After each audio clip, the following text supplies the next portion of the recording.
નમસ્કાર, કેટીવીના વિશેષ કાર્યક્રમ સાથે હું છું આપની સાથે મહેન્દ્ર। કથાનું આયોજન હોય તો હંમેશા ભક્તોનું ઘોડાપુર આવવાનું જ હોય છે, ત્યારે ખાસ કરીને કથાનું જે આયોજન કરવામાં આવ્યું છે જેમાં ડોંગરેજી મહારાજના શિષ્ય સમીરભાઈ શાસ્ત્રીજીની કથા હોય તો ભક્તોનો ઉત્સાહ અનેરો હોય છે। ત્યારે અમદાવાદમાં શ્રીમદ ભાગવત કથા શ્રી વિષ્ણુનગર સોસાયટી સરસપુર ખાતે સુંદર આયોજન કરવામાં આવ્યું હતું। આયોજિત આ કથા 10 મેના રોજ શરૂ થઈ અને 19 તારીખ સુધી ચાલશે, એટલે કે 9 દિવસ ચાલશે, જેમાં દરરોજ ભક્તોનું ઘોડાપુર ઉમટી રહ્યું છે। ત્યારે કથામાં રામ ઉત્સવ, કૃષ્ણ જન્મોત્સવ, રાસ ગરબા, તુલસી વિવાહ જેવા ભક્તિ રસભર્યા કાર્યક્રમોનું આયોજન કરવામાં આવ્યું છે। તો અહીં વ્યાસપીઠ પર બિરાજમાન પૂજ્ય સમીરભાઈ શાસ્ત્રીજી ભક્તોને સતત આધ્યાત્મિક રસપાન કરાવી રહ્યા છે।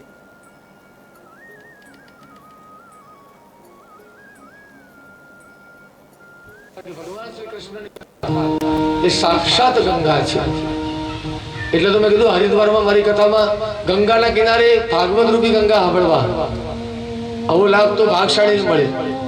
હજુ 3-4 દિવસ છે, કોઈની પણ ઈચ્છા હોય કાગળ મેં વેચેલા બીજા કોઈને જોઈતા હોય 4000 રૂપિયામાં હરિદ્વાર કોઈ ના લઈ જાય, એમાં ખાવા પીવાનું રહેવાનું બધું આવી ગયું। જો બેનો ઘર તો ત્યાંનું ત્યાં રહેશે, આ બધું છોડો। આ તો જોડેથી આવવાનું નથી, પણ કરેલું ભજન એ જ જોડે આવશે।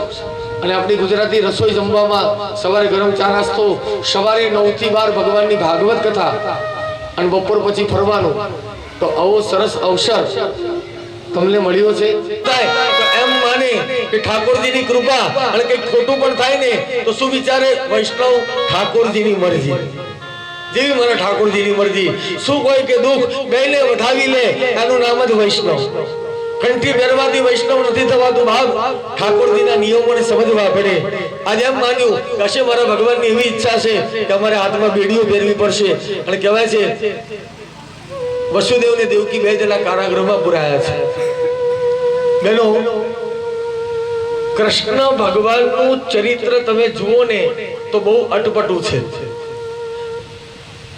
સંતોએ ત્યાં સુધી કીધું છે કે આખા જગતને જેના નામથી શાંતિ મળે છે, સાંભળજો બેનો, આજે તમને અંદરની વાત કહું કે એવા કૃષ્ણને પોતાને જીવનમાં ક્યારેય શાંતિ નહોતી મળી, ભગવાનને ક્યારેય શાંતિ નહોતી મળી। અરે જન્મતા પહેલા એમના મા બાપના હાથમાં ને પગમાં બેડીઓ, મા બાપને છોડી અને ગોકુળમાં આવવું પડ્યું, ત્યાં ગાયો ચરાવવી પડી, પોતાના મામાને માસીને મારવા પડ્યા। ભગવાનને શું દુઃખ નથી પડ્યું? લગ્ન કરવા હતા તો સીધી રીતે ન થયા, એમાંય રૂક્ષ્મણીનું હરણ કરવું પડ્યું, પોતાના શાળા સાથે યુદ્ધ કરવું પડ્યું। એટલે સુધી કે યાદવોનું પણ મગજ ફરી ગયું। તારે યાદવો સહિત ભગવાને છેલ્લે દ્વારકાનો નાશ ભગવાને પોતે કર્યો। કૃષ્ણ ગોવિંદ હરે મુરારી હે નાથ નારાયણ, એકાંતમાં પણ ભગવાનનું ભજન કરતા હતા। અને બેનો, આટલા કષ્ટ હોવા છતાં પણ ભગવાનનું નામ દેતા હતા ને, માટે ભગવાન કારાગૃહની અંદર દેવકી ને વસુદેવની આગળ ભગવાન પ્રગટ થયા છે। બેનો, આ પુણ્ય હતું। આ બધું કહેવાય છે એક પછી એક 6 બાળકોને માર્યા છે। જ્યાં 7મો ગર્ભ રહ્યો, પરમાત્માએ યોગમાં આજ્ઞા આપી કે મારા 2 કામ તારે કરવાના છે। શું? જો બેનો માયાનો આશ્રય કર્યા વગર તો ભગવાન પણ અવતાર લેતા નથી।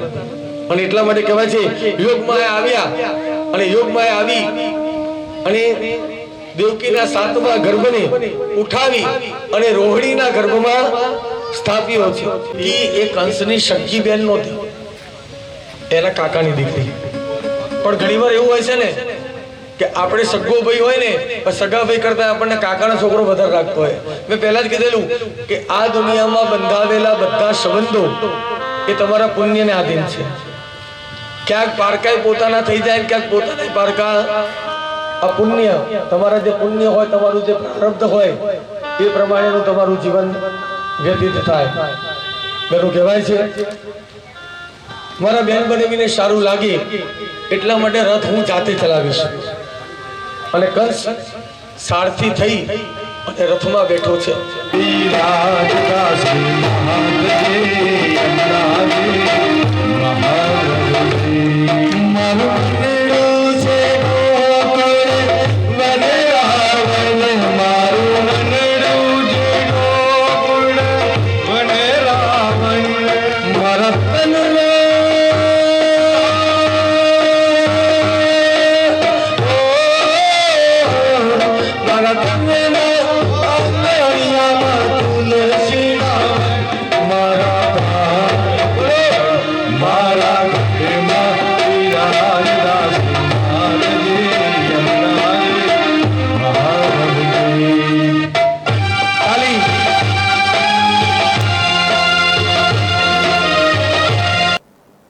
તો સોસાયટીના અલગ અલગ પરિવારો દ્વારા અલગ અલગ કાર્યક્રમમાં યજમાન બનીને કાર્યક્રમને સુંદર બનાવ્યો હતો.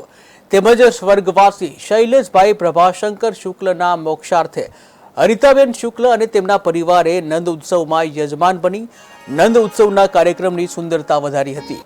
આ કાર્યક્રમને સફળ બનાવવા માટે ચેરમેન તથા સોસાયટીના યુવાનો અને મહિલાઓએ ભારે જહેમત ઉઠાવી હતી.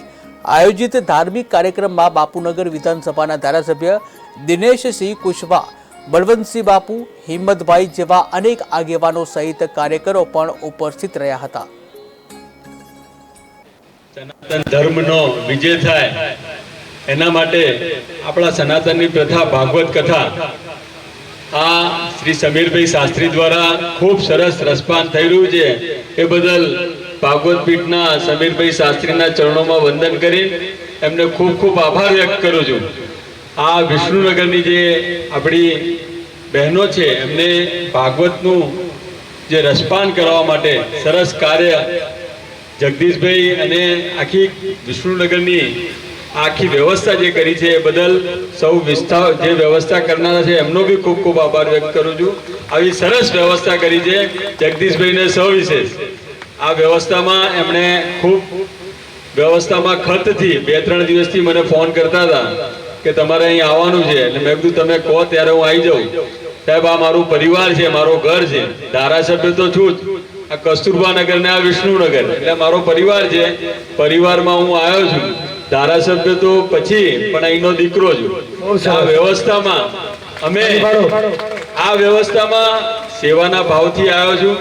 કોર્પોરેટર તરીકે આ પ્રજાએ મને ખૂબ વિષ્ણુનગરે વિશેષ ભારતીય જનતા પાર્ટીમાં કોઈ બી કેન્ડિડેટ હોય પણ વિષ્ણુનગરના તો 100% વોટ ભાજપને જ હોય કાયમ માટે, કોઈ હોય કે ના હોય. કયો કેન્ડિડેટ છે એ નહીં, ભારતીય જનતા પાર્ટીનો કમળ દેખાય ત્યાં બટન દબાવવાનું. આવી આ વ્યવસ્થા વિષ્ણુનગરની વર્ષોથી ચાલતી આવી છે. પણ આ વ્યવસ્થામાં મારો જન્મ અહીં થયો, કસ્તુરબા નગરમાં નાનાથી મોટો થયો. અહીં વરસાદી પાણી ભરાય અને તકલીફ પડે એ મારી પ્રાથમિકતા છે કે અહીં પાણી ના ભરાવવું જોઈએ. બરોબર ને બહેનો? પાણી ના ભરાવવું જોઈએ ને એ વ્યવસ્થા ખૂબ સારી રીતે ચાલે એના માટે હું ખૂબ કાર્ય કરું છું. આ રોડ કેટલાય વર્ષોથી થયો નહોતો અને બહુ વર્ષોથી આ રોડ ક્યારે નહોતો થયો. આ પ્રભુએ કૃપા કરી અને મેં મહેનત કરી એટલે બધું થાય છે. આ બધું થાય છે પ્રભુની કૃપાથી. કોના કૃપાથી થાય છે? करते हो प्रभु तुम मेरा नाम हो रहा है, तेरी कृपा से हर काम हो रहा है. એટલે આ વ્યવસ્થા બધી ભગવાનની વ્યવસ્થા છે. એમાં હું એક પૂરક છું અને આ વ્યવસ્થા ભગવાનને હું પ્રાર્થના કરું છું કે મારી આ સેવાની જે યજ્ઞ છે ખૂબ સરસ રીતે આપના સૌના વડીલોના આશીર્વાદથી ખૂબ સારી રીતે ચાલે અને આ સનાતન ધર્મ ખૂબ આગળ વધે. કારણ કે ભારતીય જનતા પાર્ટી એ સનાતનની પાર્ટી છે, હિન્દુત્વ માટે કામ કરનારી પાર્ટી છે. કઈ પાર્ટી છે? હિન્દુત્વ માટે. કોઈ વિધર્મી સાથે આપણે વોટ મળે કે ના મળે પણ આપણા સનાતન ધર્મ માટે અને હિન્દુ ધર્મ માટે કામ કરતી પાર્ટી ભારતીય જનતા પાર્ટી છે. તમે હમણાં જોયું તો યુદ્ધમાં બી પાकिस्तान में घुस के मारेंगे. कहाँ मारेंगे? पाकिस्तान में घुस के मारेंगे. એવી કામ કરવાની જે પ્રણાલી આપણા ગુજરાતના પનોતા પુત્ર નરેન્દ્રભાઈએ જાળવી રાખી છે. અમિતભાઈનો ગૃહમંત્રી તરીકે ખૂબ સારો કાર્યકાળ છે. આપણો દેશ એ વિશ્વમાં એની ઇકોનોમીમાં 4મા નંબરે આવ્યું છે અને આપણે વિશ્વમાં 1લા નંબરે આવીએ એવી પ્રભુને પ્રાર્થના કરું છું કે આપણો ભારત દેશ એ વિશ્વમાં 1લા નંબરે આવે અને સૌ 2047 પહેલા આપણો વિકસિત ભારત ખૂબ આગળ આવે. કારણ કે આપણો દેશ આપણાથી છે. આપણે આગળ આવીએ એટલે દેશ આગળ આવે. આપણે સૌ આગળ આવીએ એવી પ્રભુના ચરણોમાં વંદન કરું છું. આપે મને બોલાયો, મારું સ્વાગત કર્યું એ બદલ સૌનો ખૂબ ખૂબ આભાર વ્યક્ત કરી મારી વાણીને વિરામ કરું છું. સનાતન ધર્મનો વિજય થાય એના માટે તો કથાનું આયોજન કરનાર તમામ આયોજકો અને સહયોગીઓએ પણ રાત દિવસ મહેનત કરી છે.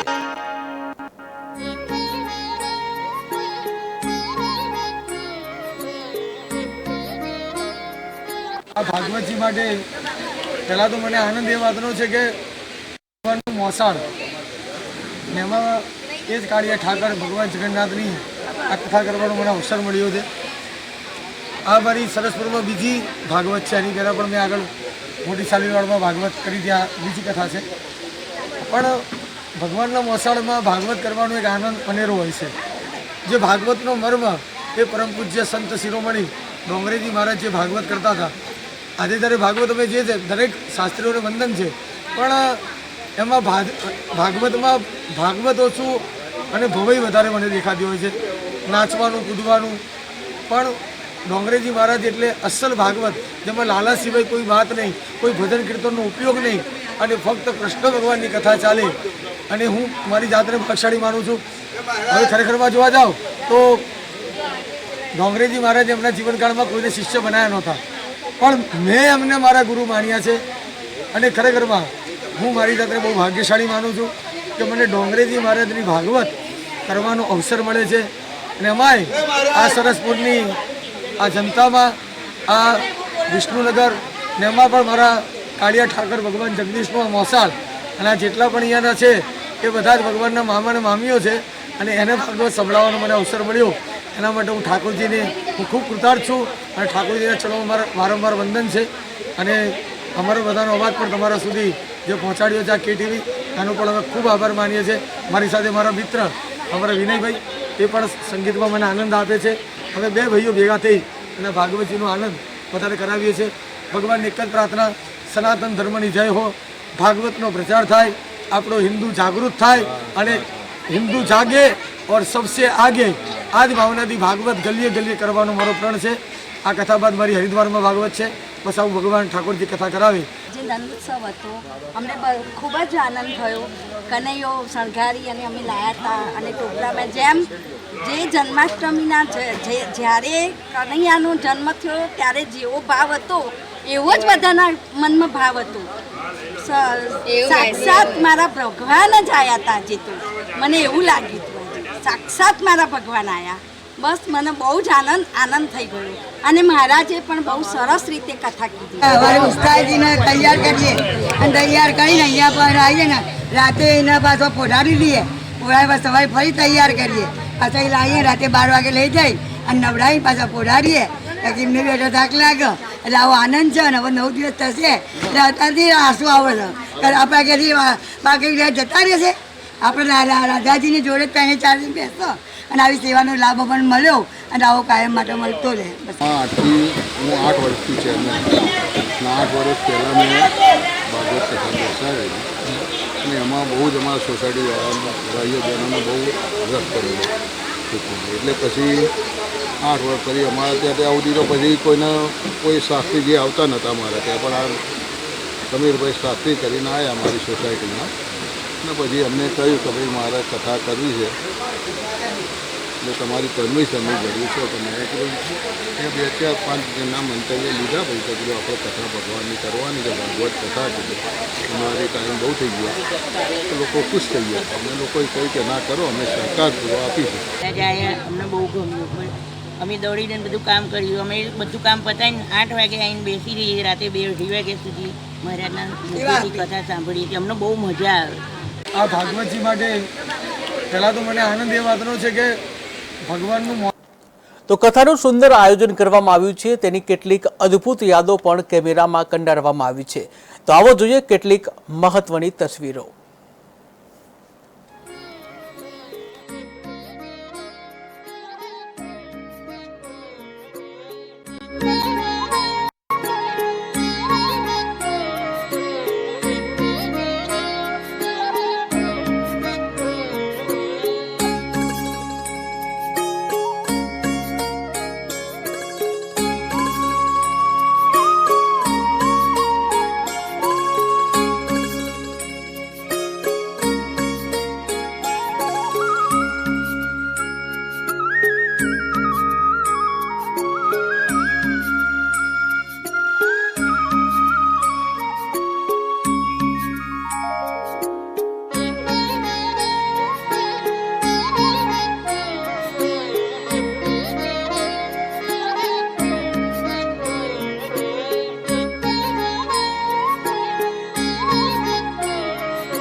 તો આ હતું સરસપુરના શ્રી વિષ્ણુનગર સોસાયટીની શ્રીમદ ભાગવત કથા. નવા સમાચાર, નવી અપડેટ માટે ફરીથી મળશું. ત્યાં સુધી રજા આપશો. જોતા રહો KTV ન્યૂઝ ગુજરાતી. સમસ્યા તમારી, ખબર અમારી. નમસ્કાર.